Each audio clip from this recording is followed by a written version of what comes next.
Your eyes and your vision are under attack. Damaging blue light from the sun, your phone, your computer, your tablet, even light bulbs and car headlights is constantly bombarding you. The good news is our eyes actually already have a line of defense to counter the effects of blue light. This defense is made up of 3 pigments called carotenoids. MacuHealth with Micromicelle, the only supplement with the exclusive patent on all 3 macular carotenoids and Micromicelle technology. Do your patients know what presbyopia is? There are people who are afraid of the press. Have you talked to your patients about multifocal contact lenses? I've heard the bifocal, but not multifocal. Exactly, not multifocal. Do you need help with your multifocal strategy? Learn more at the conclusion of this episode. With more screen usage and indoor time, myopia, also known as nearsightedness, is increasing and getting worse in children. Now, certified eye doctors can prescribe MiSight One Day, the first and only FDA-approved soft contact lens to slow myopia progression in age-appropriate children. Visit CooperVision.com to find a Brilliant Futures certified eye doctor near you.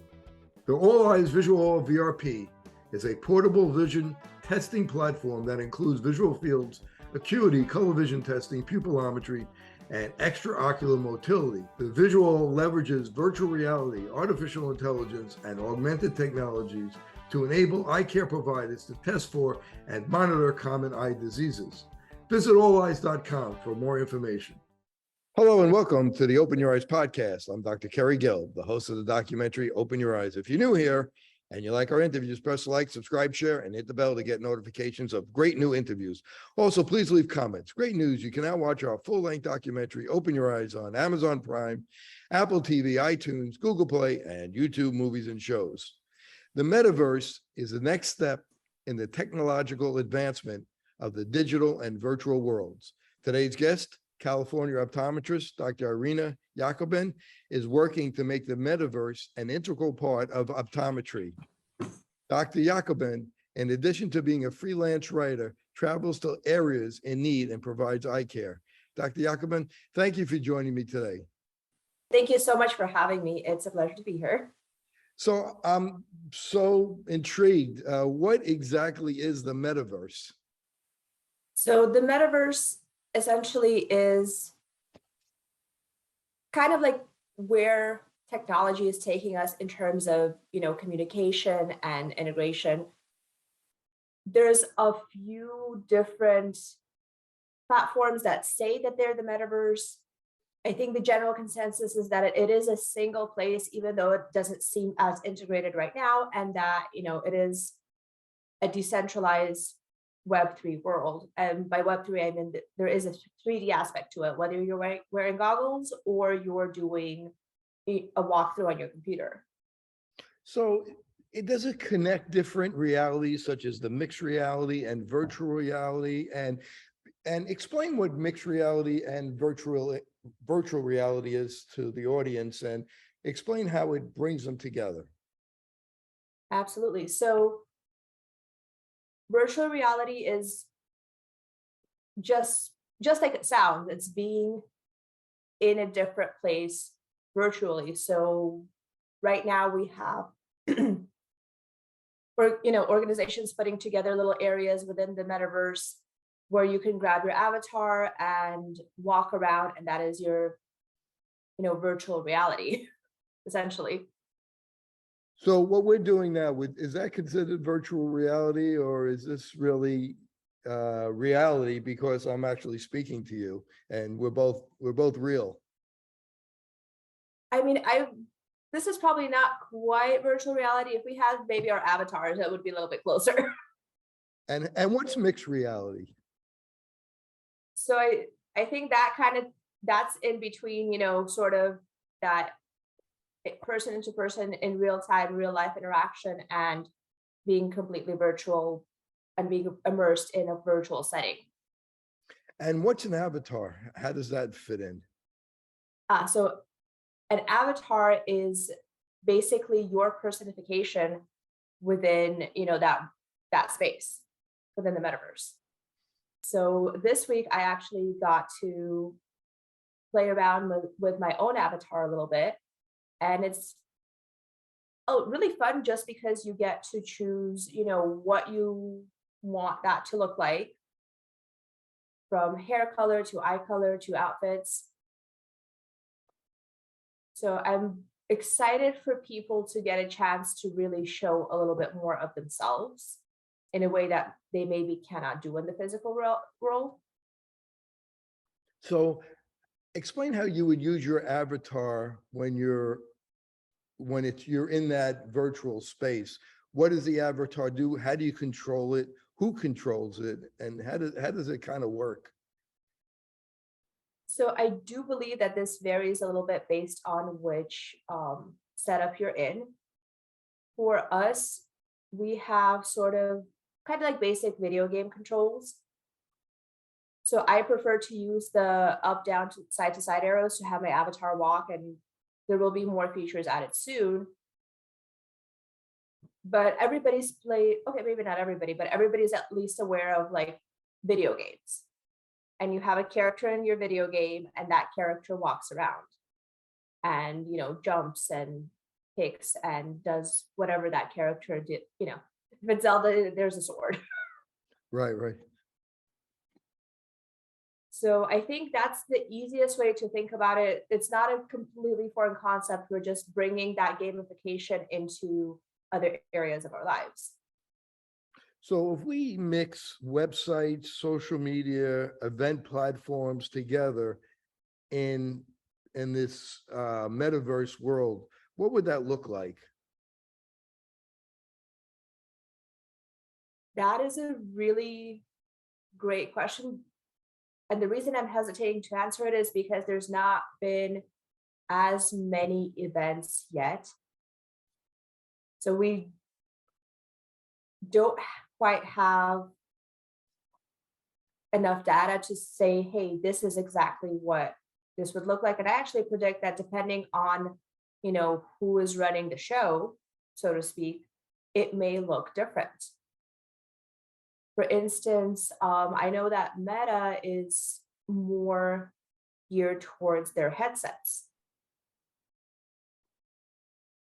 Whereas for us, we are forgoing the headsets for now and, using a 3D animation model. So if you're using the metaverse for entertainment or buying something, what would that look like? So very simply, just like we, go on the website, we get into the metaverse, we enter the metaverse either through, our computers or our headsets, hypothetically, and then we would, locate the item or the store where we want to buy, and we would be able to walk through that store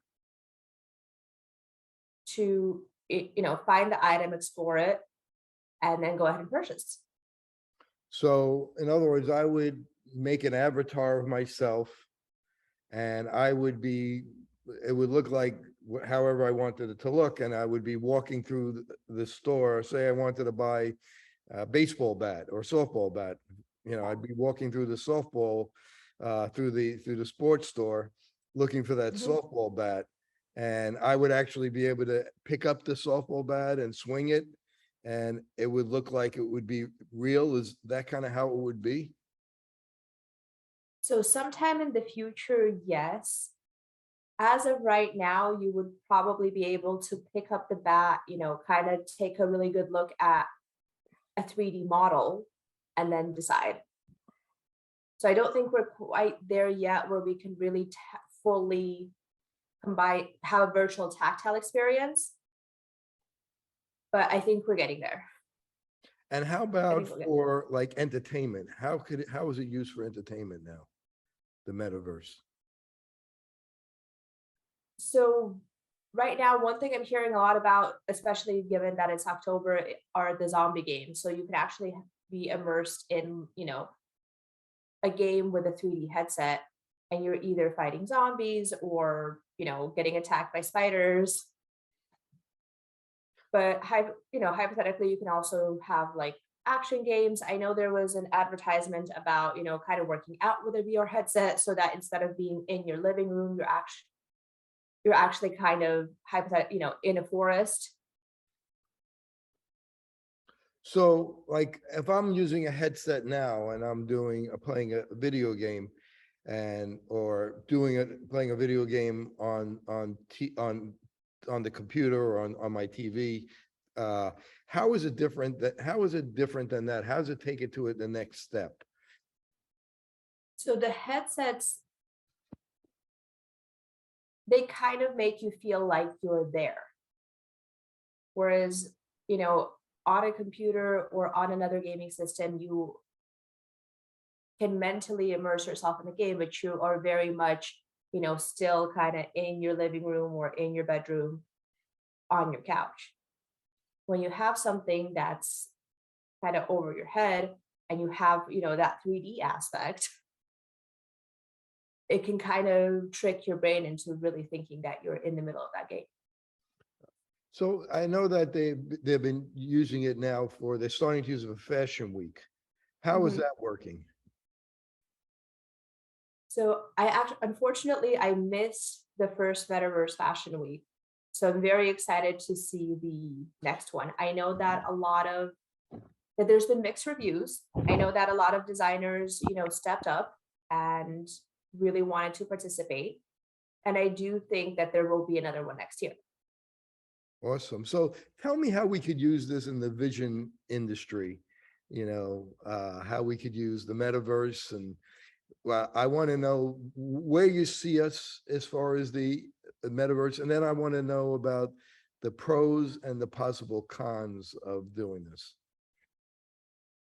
So this is a really fun question to answer, but it is also a very difficult one. Because we're talking about, this brand new space, it's difficult to see exactly where this will go, but there are so many amazing potential applications for, eye care providers and for the optical industry. This might be another way to connect, learn, and shop, which is kind of the main reason we created the optical metaverse. And I do want to make it clear that this is not something that is intended to replace the physical, going to a physical show. I love going to Expo. I will continue going to Expo. But this is just to give people another alternative so that those of us who maybe either can't attend a show any given year or, who want to meet outside of of the physical shows are able to do so and are able to interact and work together. So would the metaverse be the show is going on and then, the live show is actually going on, and then through the metaverse, you're actually you feel like you're actually at the show? Or would it be separate? It would actually be a virtual show and different vendors are putting on things from their wherever they are, their offices, and then you feel like you're at a show even though they're at their office? Or could it be done both ways? Hypothetically, it can be done both ways. It is something that we would work towards in terms of having more people join in the virtual space.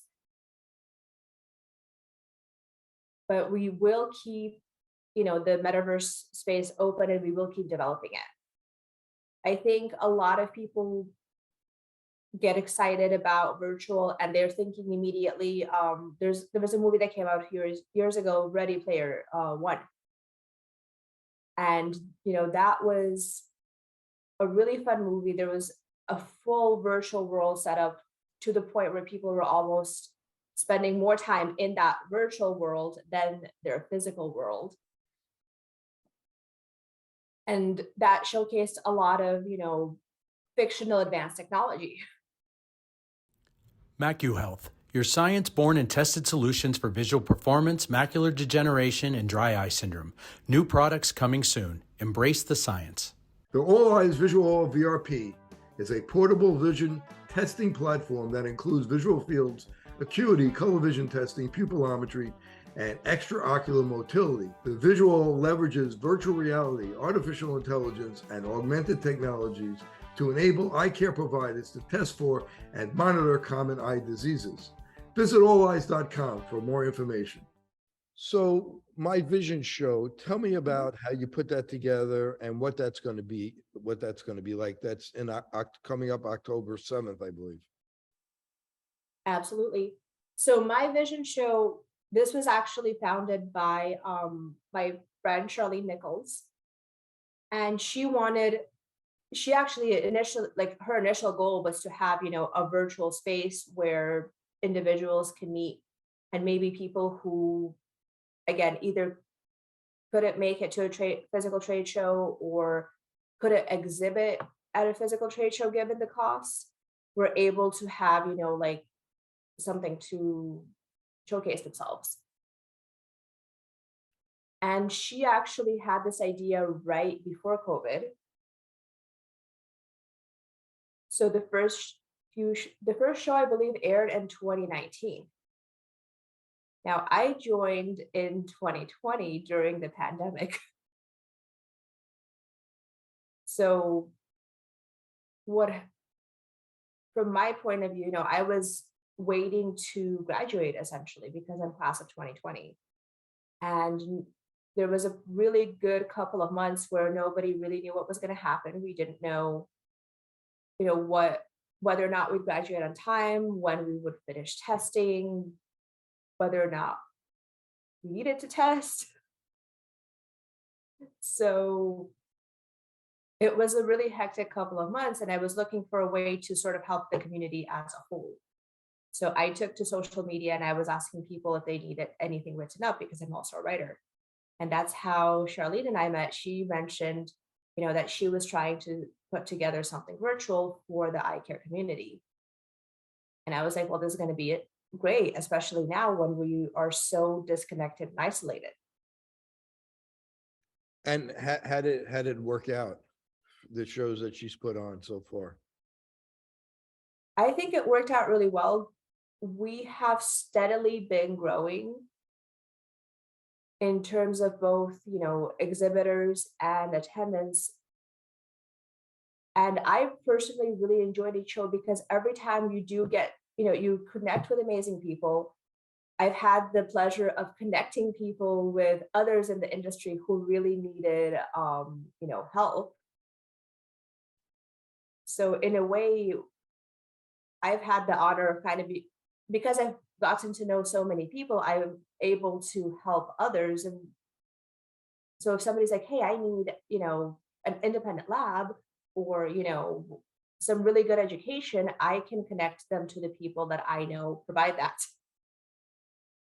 And are you using a headset during this? My Vision Show? Yeah. No. So as it stands now, My Vision Show and the Optical Metaverse are both headset free. For our event coming up on Friday, we're doing what I call like a Web 2, Web 3 buddy platform event. So everybody will be on our Web 2 platform, which is essentially just, our usual meeting platform. And from there, we're going to take people into the metaverse one at a time. Sorry, not one at a time, in small groups, essentially. And does everybody have to have an avatar? Will you give them an avatar? We're encouraging people to create their own, but if they don't feel comfortable or don't have the time, they will have sort of like a general, like avatar body to just like walk through. And for the metaverse that you're creating, that's going to be shown on Friday, once they get into the metaverse, what are they going to be seeing? What are they going to be learning about? What's going to be happening in there? So we do have a city and an exhibit hall built out. So we're basically just going to walk through together. and show them all of the, how to move, how to travel, how to teleport, how to interact with the virtual booths. And the reason we're doing this is because we do have a lot of people of different, tech savviness in the industry. So the fairest way to go, we figured, was to just start everybody at zero. And using that, our regular platform, they already have a place where they kind of know what they're doing. They're a little bit comfortable before we launch them into something new. So explain to me, how do they move? How do they travel? And how do they teleport? So that is something that you would have to, that is best experienced, within the metaverse space or within the optical metaverse. You can move using your keyboard and have your avatar, move up, down, side to side. You can also, we do have a feature where you can choose where, if you decide that you don't want to walk through the city or run through the city, but you want to start in the exhibit hall, you are able to select for that. And what's a teleport? What is that? We also have sort of where you can, walk through and you'll, again, cut that distance and be right in front of the hall. That's what teleport is? So that's what we're calling, that's kind of more of a portal, but yeah, pretty much. So who's going to be in the metaverse that the doctors could learn about? What vendors are you going to have there? Is it education? What could they look forward to? Okay, so we do have a few amazing vendors in the metaverse. We have Kirk, we have MD Elite, which is an IPL. They offer some good IPLs. We do have, I'm trying to recall exactly who we've set up recently without giving too much away. Okay, no, that's okay. Now, I can see a really good application for this for education.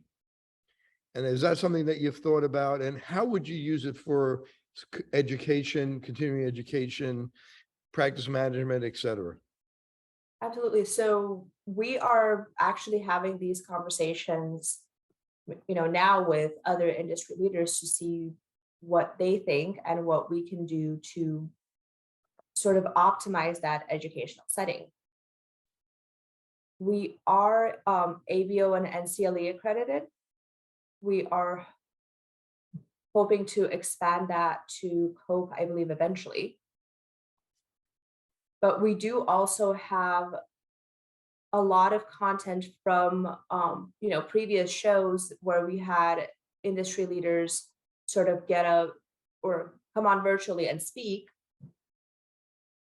And that is something that, not everybody saw. That is something that people should definitely revisit. And how could they do that? So I do believe that we'll eventually have a library. We're also going to have a mix of sort of replays from some of our top speakers, as well as some new sessions during the Optical Metaverse Moonwalk. And that will be on our Web2 platform. And now you talk about telehealth, and how does the metaverse fit into telehealth?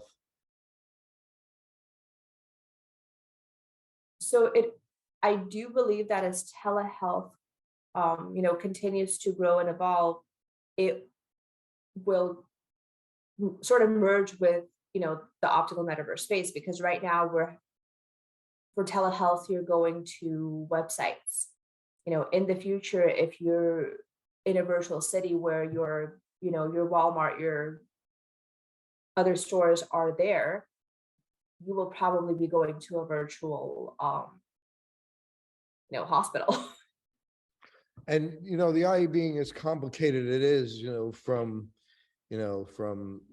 the eyelids to extraocular muscles, to the pupils, to the tears, the cornea, to the anterior chamber, to the iris, to the vitreous, to the retina, to the optic nerve, and all the neurology involved. And, you know, as we did in our movie, there's close to 300 systemic disease that can manifest in the eye. Many times we're the first to diagnose it.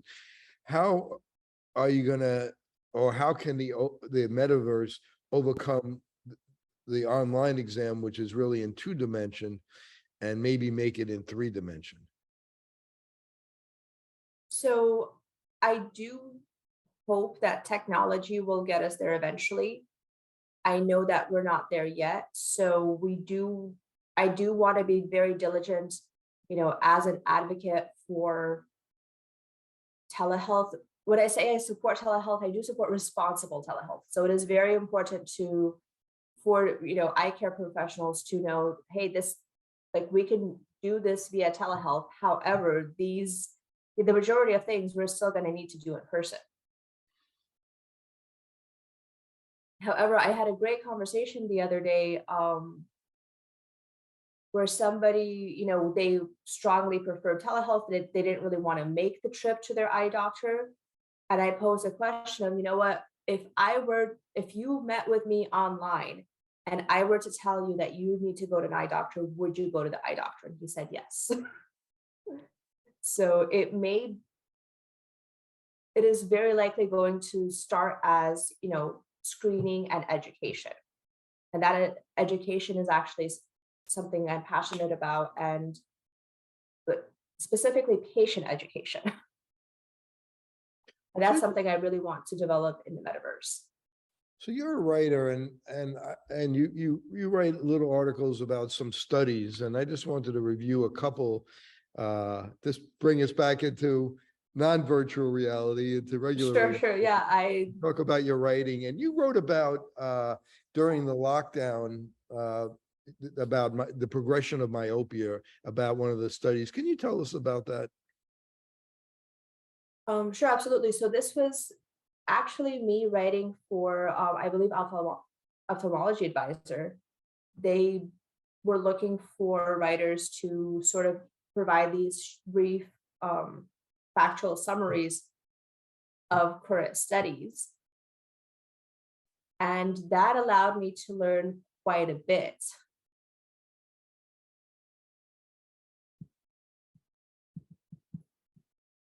So I mean, I don't think it's a surprise to now, given how much we've talked about it, that there is an increase in myopia worldwide, especially following the lockdown, because everybody's been inside on their books, on their screens, and not really getting, you know, that outdoors time.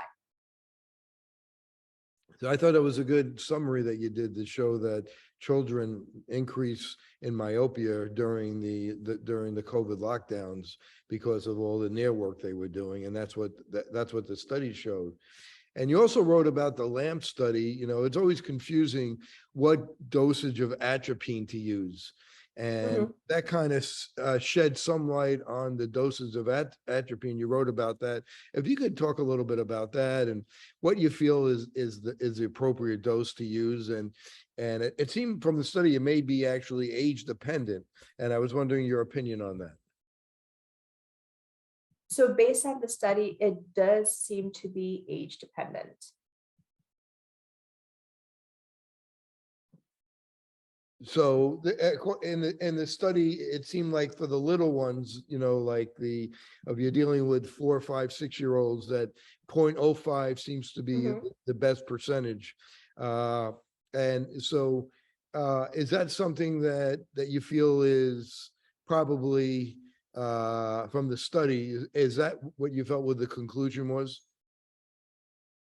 Yeah, so in my mind, it seems like the younger the eye, the higher concentration needed. And as the older the eye, the lower concentration, I believe, unless I mixed that up.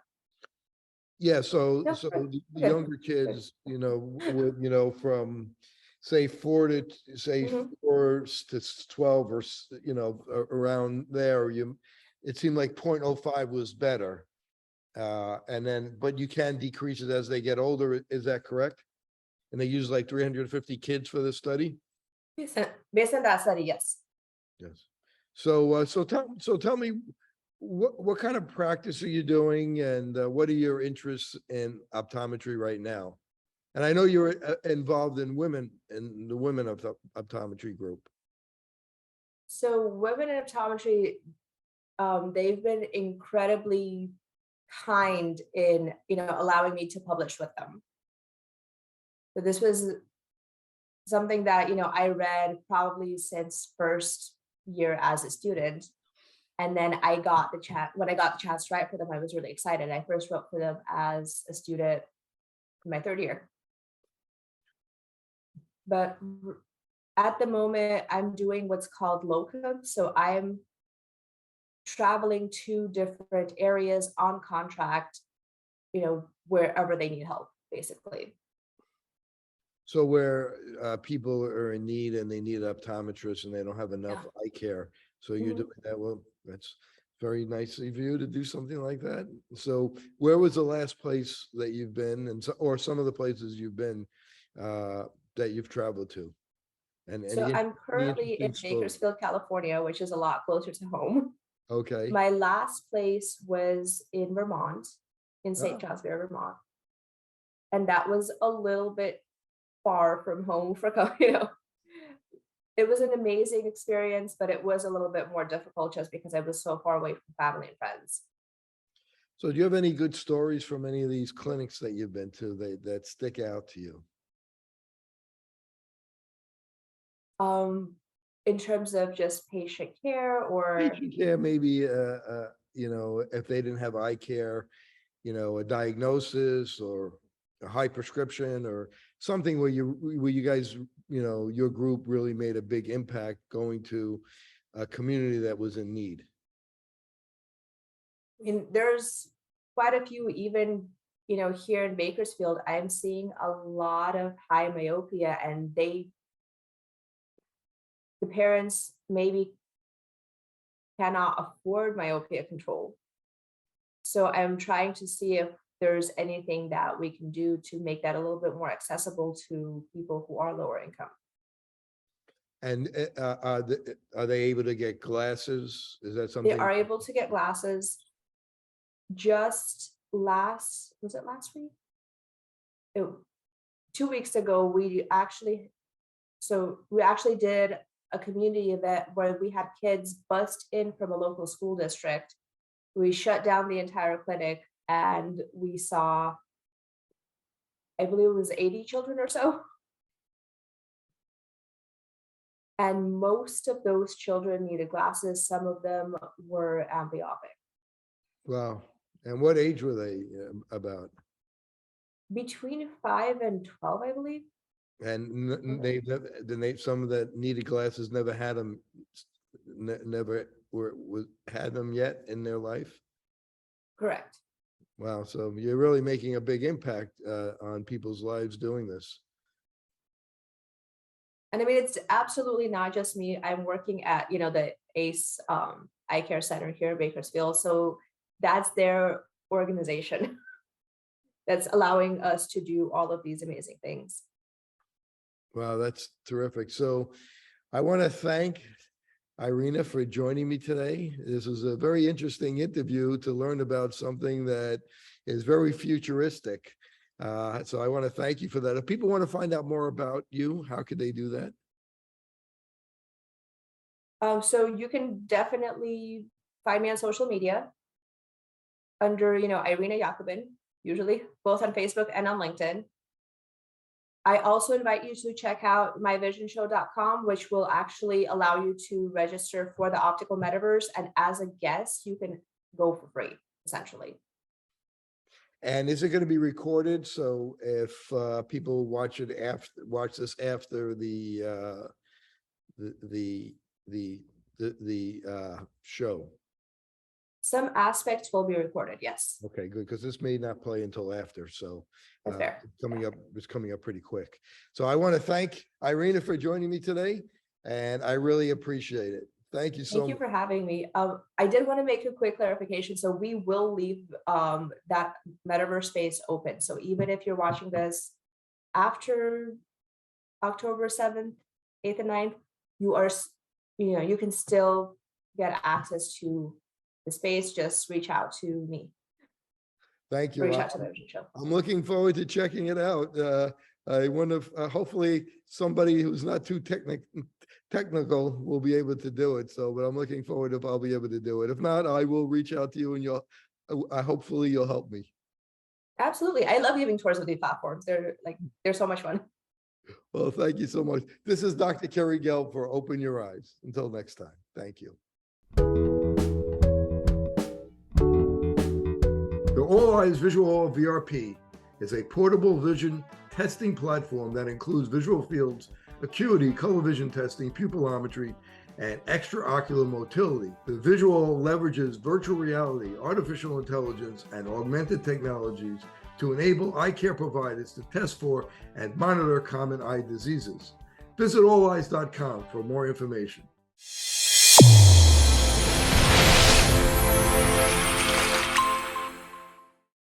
Your eyes and your vision are under attack. Damaging blue light from the sun, your phone, your computer, your tablet, even light bulbs and car headlights is constantly bombarding you. The good news is our eyes actually already have a line of defense to counter the effects of blue light. This defense is made up of 3 pigments called carotenoids. MacuHealth with Micromicelle, the only supplement with the exclusive patent on all 3 macular carotenoids and Micromicelle technology. Fitting multifocal contact lenses presents a big opportunity to meet patient needs while growing your practice. Alcon is your partner not only with our innovative portfolio, but through e-learning.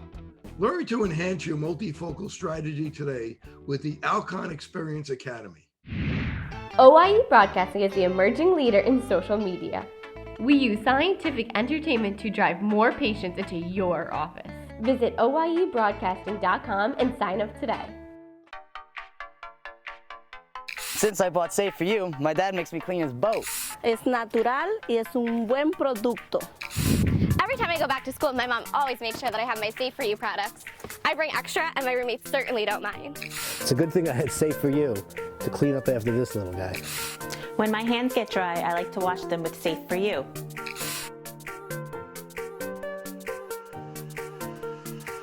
And most importantly, the reason why I buy Safe For You is because it's safe for me and you.